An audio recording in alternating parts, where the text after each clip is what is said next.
Olá pessoal, hoje nós vamos modelar uma função cúbica, função do terceiro grau, utilizando não o paradigma funcional, não o paradigma de função, vamos utilizar a orientação objeto para estar modelando essa função.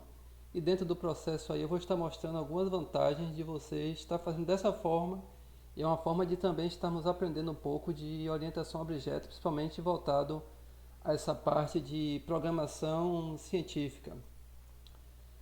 Então, uma função cúbica do terceiro grau é uma função que tem essa forma, f de x igual a x ao cubo mais bx ao quadrado mais 6x mais d, e a gente vai estar modelando ela na, na visão de função. Como é que a gente faz isso em Python?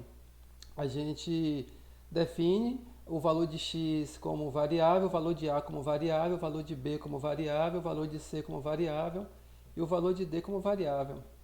Fica mais ou menos assim dessa forma. Deixa eu mostrar aqui. Então vamos lá. No paradigma funcional, você teria a sua função que eu chamei aqui de cubic function, e você teria o valor de x, que no caso é a nossa variável, e os valores de a, b, c e d, que são apenas coeficientes da função. Aí você passa aqui os valores e você tem o resultado. Um dos problemas que surge aí, principalmente na programação científica, é que alguns pacotes de programação científica que o Python oferece, eles só trabalham em função de uma variável. No caso da variável x. Então, se você passar mais de uma variável, ele vai dar problema.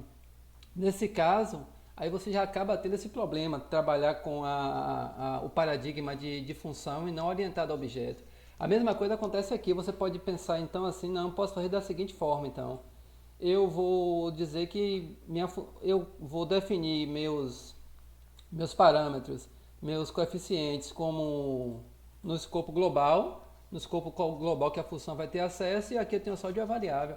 Isso é beleza quando você está fazendo uma interação, mas se você estiver fazendo uma modelagem que esses valores variam muito, ou então que você pode estar setando esses valores em outro lugar, você pode facilmente correr o risco aí de estar errando, de estar praticando de estar cometendo algum erro, ou esses valores assumirem esses valores saírem errados e você acaba comprometendo toda a sua modelagem. Então, aí nós podemos usar o que? O paradigma orientado a objeto, que é o que nós vamos ver agora, para estar resolvendo essas funções. Aí você vê que você já pode, com isso, utilizar os pacotes do próprio Python para fazer calcular raízes, integral, e com uma certa segurança, sem estar sobrescrevendo seus valores dos coeficientes da função, que são esses aqui, que aqui você sabe, né, função cúbica, ou qualquer função, qualquer polinômio, você tem os coeficientes e tem a variável x. Então vamos ver isso aí. Então vamos começar. A primeira coisa, eu vou criar uma classe com o nome cubic function, que seria a minha classe, e nessa classe eu vou criar logo o construtor aqui. O que é que meu construtor vai estar recebendo? O construtor, como é uma classe, né, ele vai receber primeiramente self e vai estar recebendo só os coeficientes da função, não recebe x, porque quando eu construir a função, eu vou estar passando os coeficientes. Então eu vou criar meu construtor aqui. Para simplificar, eu vou manter assim. O self A é A, o B é B, self C é igual a C, self D é igual a D. Quando eu faço isso, então, agora os valores A, B, C e D passam a ser atributos da classe. Como é que eu instancio uma classe? Eu vou chamar CF1, chamar de CF1, de Cubic Function 1, e venho aqui Cubic Function. E vou passar os parâmetros. Veja aqui que ele mostrou aqui, que eu passo os parâmetros de A, B, C e D. Então, vou passar 1, 2, 3 e 4. Entramos aqui, nós já acabamos de definir o máximo, o construtor, e aqui no construtor já defini os parâmetros, os coeficientes da minha função cúbica aqui dentro com os seus atributos. Se eu vier aqui e fizer cf1.dict, eu vou ver que no dict aqui, ó, eu vou ter o A, o B, o C e o D já como sendo atributos da classe, ou seja, como sendo já fazendo parte da classe. Isso é só para demonstrar. Então vamos continuar aqui com a implementação. Eu vou copiar aqui, para não perder o que a gente já fez.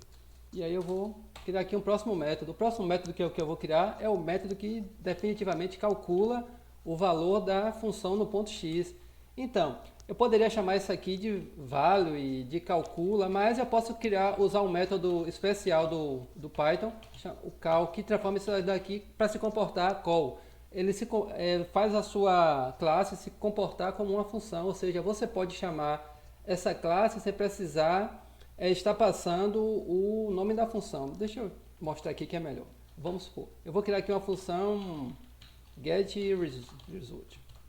E aí eu vou passar aqui self, sempre que eu criar uma função que eu vou estar usando os valores lá, eu vou passando self. E vamos supor que eu quero retornar o valor de A. Então, retorna self A, ou seja, eu estou pegando o valor de A aqui, que é o atributo da minha classe. Então, retorna o valor de A. Se eu fizer aqui de novo, isso aqui, cf1 instanciei minha classe, criei uma instância da classe com os valores de A igual a 1, B igual a 2, C igual a 3 e D igual a 4. Se eu der cf1 getResult, então ele vai me retornar o valor de A, que é 1, entendeu? Só que eu precisei chamar isso aqui, o método aqui dentro da classe. Se eu fizesse da seguinte forma, então essa classe aqui você ia poder chamar essa classe agora como você chama a função, ou seja, não existe mais o getResult. Então se eu fizer isso aqui, na verdade, deixa eu reescrever.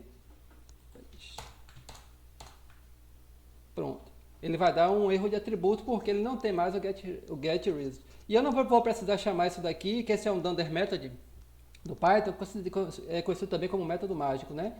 Esse é um método do Python especial, que quando você coloca ele dentro da sua classe, ela passa a ser um callable. Ou seja, você pode chamá-la. Então, como é que eu vou fazer isso aqui agora? Eu não preciso mais dar um getResult. Se eu der aqui o cf1, ele vai me dar o resultado, porque ela vai se comportar como uma função. Então, se eu estivesse passando aqui um valor como x e quisesse retornar x, não mais a. Então, deixa eu manter o self aqui. Retornar o valor de x. Então eu venho aqui e vou colocar que x é igual a 100. Ele me retorna 100. Ou seja, eu estou chamando a minha classe como uma função. Ou seja, a instância da minha classe, na verdade, eu chamo ela como uma função. Então eu vou colocar aqui agora o retorno da função cúbica propriamente dita.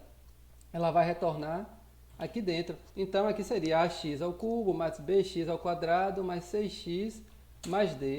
Se eu fizer isso aqui agora e chamar, ele vai me retornar o valor já calculando para esses parâmetros aqui. Ou seja, nós já temos o resultado aí encontrado utilizando isso daí, sendo que isso daqui é função de apenas uma variável. Eu posso usar com os pacotes do Python normalmente para poder estar calculando integral, derivada, todos os pacotes que eles recebem apenas uma variável, eu posso estar trabalhando aqui. Então, vamos continuar aqui, eu vou copiando e colando para poder criar uma linha de raciocínio. Então, eu vou começar plotando esse gráfico, só que eu vou plotar aqui dentro da minha própria classe, eu vou gerar o gráfico, sem precisar ir para sair. Então, import, para plotar gráfico eu uso matplotlib, pyplot, ou seja, você precisa instalar aí, é o pacote aí do Python. E vamos lá, eu vou criar uma função minha agora aqui chamada printChart. Ou seja, ele vai imprimir para mim o gráfico da função. Só que eu quero passar os pontos, eu tenho essa flexibilidade agora. Eu posso passar os pontos que eu quiser para estar imprimindo essa função. Então é isso que eu vou estar fazendo agora. Então eu vou começar aqui, self, que é da classe, né? Então L, que é o meu aliás, eu vou chamar de low, high, que é o maior valor, e vou chamar aqui eu vou chamar de step, ou seja, quantos passos eu quero. Ou seja, eu posso dizer um valor mínimo, um valor máximo e quantos pontos eu quero, e a partir daí eu posso imprimir o gráfico. Bem, para fazer isso daqui eu poderia utilizar lista, tupla, mas como é programa voltado também à programação científica, então eu vou estar utilizando no PRA, né? Então, NumPy, import as NP. Ou seja, eu vou estar utilizando um NumPy Array para poder estar trabalhando com isso. A grande vantagem disso é que eu não preciso, por exemplo, fazer um loop, criar um loop para poder criar o menor e o maior valor. Eu posso chegar aqui e simplesmente dizer que x vai ser igual a uma função especial do NumPy que é arrange, ou seja, que ela vai me criar um range de valores do início, que é o meu low, o high, e de acordo com os steps. Ou seja, por exemplo, se eu quiser do mínimo 1 até o máximo 10 com 10 valores, então eu vou criar dessa forma, o mínimo 1, o máximo 10 e cada passo valendo 1. Então vamos lá. Então esse aqui, já dei aqui. E o y, para calcular o y, aí agora é que está a beleza de você usar orientado a objeto. Eu só preciso passar self-x. Por que self-x? Eu estou passando a própria, é como se eu estivesse passando já essa instância da classe com esses coeficientes, e os valores que eu vou passar é x. Só que em vez de eu estar passando só um x no valor único, eu vou estar passando agora um vetor NumPy. E com esse vetor aqui eu vou estar calculando uma série de valores e não só um valor. Essa é a vantagem. E aqui eu já chamo isso aqui como uma função normal. Quando eu chamo isso aqui, ele vai automaticamente chamar minha função call com os valores de x e imprimir o resultado e retornar o resultado. Eu vou fazer aqui agora para a gente ver como é que fica. Só que por enquanto eu não vou plotar o gráfico. Eu vou imprimir o x na tela e vou imprimir o y para a gente ver como é que fica. Print x e y. Então vamos lá. Eu vou aqui instanciar de novo. Instanciei. E agora dessa instância eu vou chamar o print chart, que não vai imprimir o gráfico agora, né? Aí aqui eu preciso chamar a função mesmo. Self-low. Ah tá, esqueci de passar os valores aqui. Então, eu tenho que passar o valor mínimo, ou seja, o menor valor que eu quero plotar o gráfico, tem que passar um intervalo, o maior valor e cada passo. Então vamos lá, vou passar 1, 100 e cada passo vou passar 1. Então ele vai me imprimir aqui, ó. Aí aqui eu tenho x e aqui eu tenho y. Ficou aqui tudo muito junto, deixa eu comentar aqui primeiro o x, só para a gente ver só o x. Então aqui, ó, o NumPy ele me retorna de 1 a 99, ou seja, sem valores, né? 1, 2, de 1 a 99, porque você tem o menor valor, o maior valor e cada passo. Como o maior valor era 100, só que ele não inclui 100, ele só inclui até o 99, porque o intervalo seria fechado em 1 e aberto em 100, né, da matemática, ou seja, o 100 está incluso, o 1 está incluso e o 100 não está incluso, então ele me retorna o valor. A mesma coisa é para y, aí que você vê como a coisa fica bonita, porque quando você faz isso, ele já me calcula todos os valores da função nos pontos x automaticamente. Não precisa fazer um loop e pedir que se calcule cada um automaticamente. Cada um manualmente. Ele já faz aqui, já joga, já chama aqui no call da função e já me retorna o resultado. Então agora eu vou definitivamente imprimir o gráfico. Então vamos lá. Para imprimir o gráfico é simples, né? Eu uso a função do matplotlib, plt.plot, x e y. E vou pedir aqui para exibir plt.show. Então, ele não vai fazer nada aqui, porque como eu voltei aqui, ele não está instanciado, eu vou instanciar, e agora em vez de eu mostrar os valores ali, ele vai me mostrar o gráfico impresso aí. Você vê o gráfico impresso de 1 a 99, você tem o você tem o gráfico aqui da função cúbica. Se eu botar de menos 100 até 100, aí ele vai me mostrar a curva, né, da função cúbica com a mais característica, né, que a gente é acostumado a ver. Aqui mesmo eu já posso também encontrar as raízes dessa equação utilizando o próprio NumPy. Eu vou copiar aqui e colar para ficar o próprio NumPy. No Python ele tem no módulo NumPy você tem lá o recurso roots. No roots você pode estar calculando as raízes dessa equação. Então vamos lá, eu vou fazer aqui get roots. Passando self, né? Eu sempre passo self porque eu estou utilizando, um método da função ou da classe. Então, vem aqui. Eu vou dar aqui, eu vou copiar para ser mais rápido, para a gente não perder tempo aqui. Então, aqui, eu vou só fazer aqui NP, porque eu estou chamando o módulo NumPy, né? Eu estou chamando o NumPy, na verdade. E aqui eu vou NP roots e vou passar o quê? O que é que a função NP roots ela recebe? Ela recebe uma lista. E nessa lista eu vou passar os coeficientes do meu polinômio. Ela resolve para qualquer polinômio. Só que nesse caso, como eu estou trabalhando com um polinômio de grau 13, é um polinômio do terceiro grau. Então eu vou passar o valor de A, o valor de B, o valor de C e o valor de D. Quando eu faço isso, eu já tenho automaticamente calculado a raiz desta função, desta equação. Então eu venho aqui, vou criar aqui a mesma instância e vamos lá, CF1 e vou chamar aqui agora meu getRoots.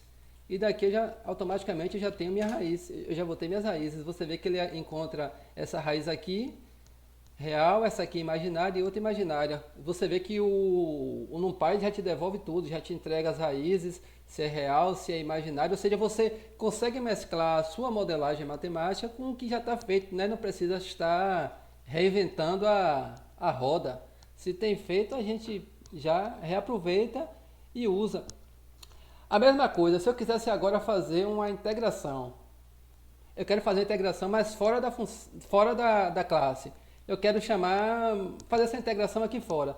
Eu posso chegar aqui, usar o Python tem lá o SciPy, que eu posso importar aqui o integrate, e eu posso estar fazendo minha integração aqui agora. Como é que eu posso fazer isso? Eu posso chegar aqui, result, integrate, isso aqui é o método que eu estou utilizando. Se você for lá ver na documentação, você vê que você pode estar usando vários métodos, né? Esse quad é o mais general, é o geral. Aí você tem outros tipos, né? De Simpson, do trapézio. Eu vou estar utilizando esse aqui, o mais geral. E aí o que é que eu passo aqui? Eu passo a instância da minha classe. Ou seja, eu passo o CF1. Ou seja, porque quando eu passar isso daqui, ele vai chamar aqui o call da função. E aí ele vai me retornar, ó, isso aqui fica como se fosse um gerador. Ele acaba me retornando a função de uma variável. Vai me retornar a função de uma variável e o módulo vai retornar certinho o resultado. Quando eu dou Enter aqui, já foi calculado o resultado. Vou pedir para mostrar. Aí eu tenho aqui o resultado da minha integração, ainda do seguinte modo, né? O resultado ele é o valor e mais o erro associado com o método, né? Então aí você vê que eu consigo a partir disso fazer várias definições, usar vários módulos matemáticos. Então vamos supor aqui agora eu vou criar outra instância outra instância de Cubic Function e vou botar qualquer valores aqui. Então é outra instância diferente. Se eu chamar aqui, como é que eu vejo aqui os valores que eu coloquei aqui? Se eu colocar CF2 dict, eu vejo que meu dicionário vai ter outros valores. Veja que eu fiz o dicionário lá em cima. Deixa eu ver se eu achei ele aqui. Esse aqui tinha um valor e esse aqui já tem outro valor. Como é que eu posso ver isso aqui? São instâncias diferentes agora, porque foi alocado outro espaço de memória para armazenar esse objeto. Por exemplo, se eu der um ID CF1, eu vou ter o ID de CF1 aqui. Então vamos lá ver o ID de CF2. Você vê que é um ID totalmente diferente. Você já vê que o valor mudou, são objetos diferentes. Então se eu chegar aqui agora e der CF2.get, deixa eu ver como é que eu chamei, getRoots. Então eu chamei de FC2, é CF2, getRoots. Então eu vou acabar tendo aqui outros resultados totalmente diferentes desses aqui, porque é outra instância agora, ou seja, não tem risco lá de eu estar reescrevendo a classe. Claro que eu utilizei aqui, não coloquei aqui esses métodos como privado por questão de... esses atributos como privado por questão de simplificação, mas aqui eu poderia colocar, não que fique privado, mas no Python você pode utilizar o underline simples, o underline duplo para transformar para pelo menos avisar que aquele atributo é privado, não é para você estar acessando de fora da classe. Mas com isso aqui mesmo, você já não corre esse risco de estar criando várias instâncias, ou criando várias instâncias, não, de estar reescrevendo os valores. Eu não estou chegando aqui dentro dizendo, o A agora vai ser isso, o A agora vai ser aquilo. Eu crio uma outra instância separado que vai funcionar de forma independente, ou seja, CF1 continua funcionando. Se eu chegar aqui, ó, CF1 continua funcionando normalmente. A mesma coisa se eu chegar agora e plotar o gráfico. Vamos supor que eu quero plotar o gráfico para CF1 e CF2. Então eu posso chegar aqui, CF1 funcionando normalmente, então ele vai plotar o gráfico para CF1 e vou plotar também para CF2. Então ele chega aqui e plota também. Da mesma forma, então você vê como é que te dá essa flexibilidade de você estar trabalhando, utilizando, se aproveitando dos módulos matemáticos do Python e também fazendo a sua parte de trabalho, e a organização fica totalmente diferente, né? Fica bem melhor do que você estar trabalhando só com a função. Claro que se for um trabalho pequeno que você precisa pegar aquela função e fazer e usar uma vez, beleza. Mas se for somente para modelagem, para simulação, que você às vezes usa 100 vezes a mesma coisa, utilizar o paradigma orientado a objetos é uma grande sacada. Por fim, eu vou estar mostrando também a questão só uma questão simples, né, da representação do seu objeto. A representação da sua instância do objeto. Deixa eu pegar aqui o mais recente. O mais recente é esse aqui, que calcula as raízes do seu polinômio, né? Então, vamos lá. Eu vou criar aqui uma instância, mais uma vez, chamar ela de CF2, que está mais perto aqui, CF2. E vou pedir para me retornar CF2, ou printar CF2. Isso aqui é o Python que mostra isso aqui automaticamente. Ele mostra onde é que está a classe, a sua instância, onde é que ela está armazenada, onde é que ela está localizada lá na memória. Mas se eu quisesse colocar uma representação com mais significado, eu posso sim. Eu posso chegar aqui e criar mais duas funções especiais do Python. A primeira é str. Essas funções especiais são chamadas dunder methods. Por quê? Porque esses métodos ele tem dois underlines aqui, dois underlines duplos. Então eles é chamado de dunder methods. E o que é que eu posso fazer com ele aqui?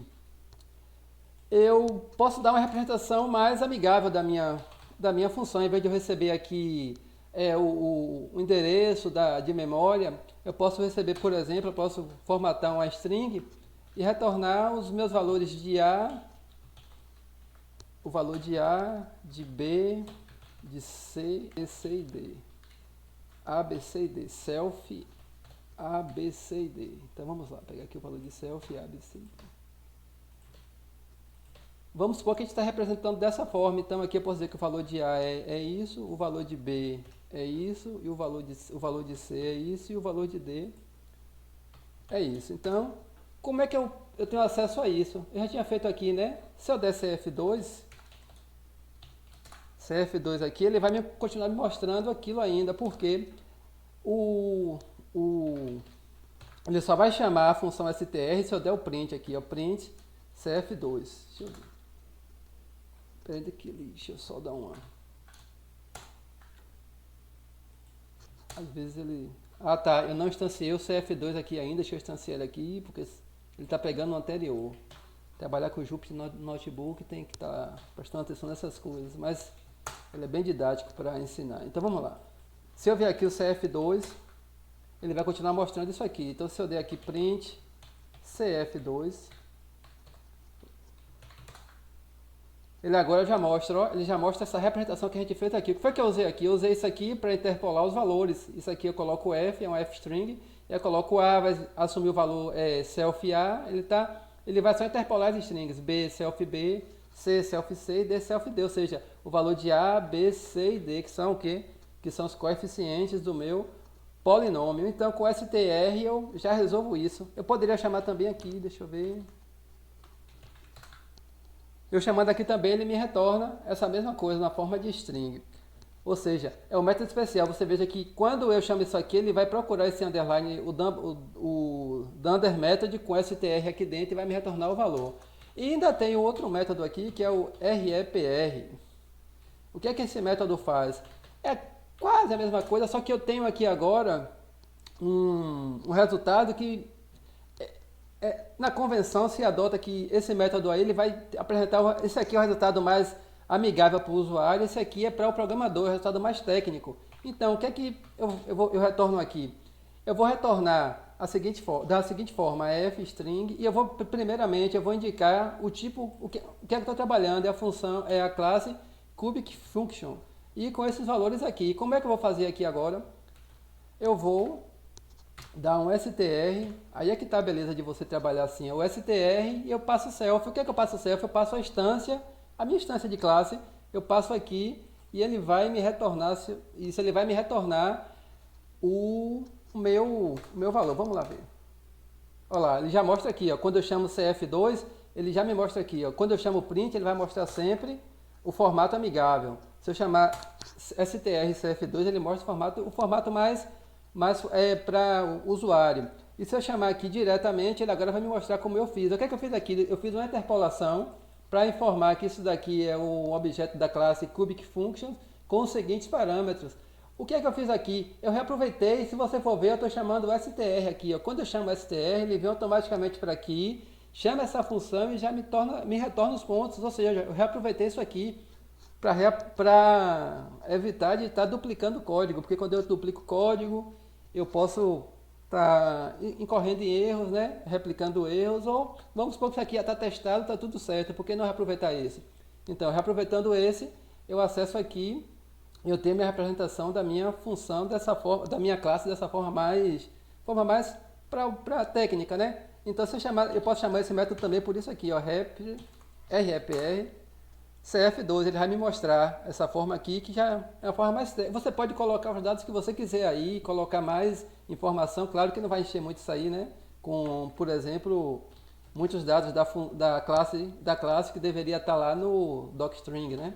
Então, se eu chamar o str, ele vai me mostrar os pontos e aqui ele já mostra o tipo de função, ou seja, me mostra uma coisa mais elaborada. Então foi isso aí. Obrigado.